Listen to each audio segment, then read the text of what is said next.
Obrigada, Uribe. Falou em Priscila Yazbek, é com ela que eu converso agora sobre o Marco Legal do Câmbio, aprovado pelo Senado nesta semana, não é, Priscila?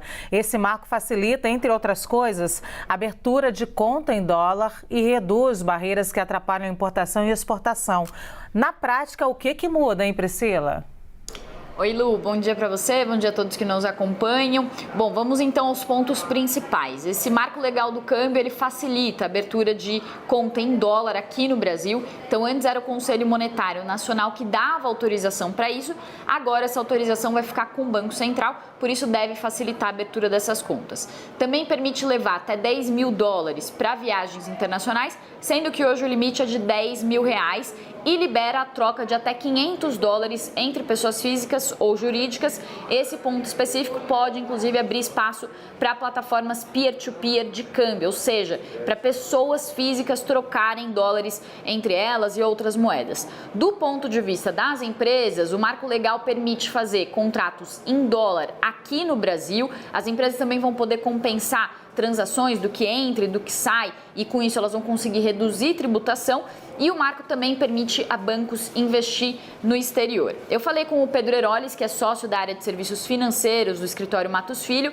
e ele resume que esse é um projeto que facilita as burocracias e o uso de dólar na nossa economia. Então é como se a gente estivesse caminhando para ficar mais próximo do que acontece em economias como Chile e Argentina, que aceitam mais pagamentos em dólar. Até por isso existe um questionamento de economistas se essa facilitação da movimentação de dólar por aqui não levaria a uma dolarização da economia, como acontece na Argentina, isso principalmente diante da nossa inflação elevada aqui, então poderia levar a uma fuga de investidores e de capital para o dólar. Mas o Pedro, esse advogado com quem eu conversei, falou que isso vai depender muito da regulamentação que o Banco Central vai fazer desse marco legal, porque o marco ele traz alguns princípios, mas os detalhes da regulamentação ainda vão ser definidos, e vale falar também que esse projeto foi sancionado então no Senado, mas foi aprovado no Senado, mas segue para sanção presidencial. Vamos escutar um trechinho do que o Pedro Heroles falou então sobre isso.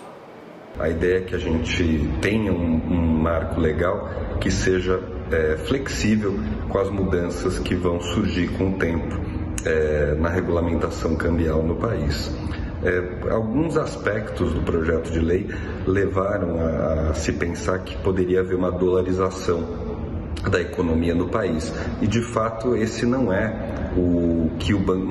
a tendência que o Banco Central aponta com relação à regulamentação infralegal que vai surgir após a aprovação da lei. Então, por exemplo, aspectos relacionados à possibilidade de abertura de conta em moeda estrangeira no país ou a exceção ao curso legal tendem a ser tratados de forma mais restritiva, mais como exceções do que como a regra na regulamentação cambial pós aprovação do novo marco.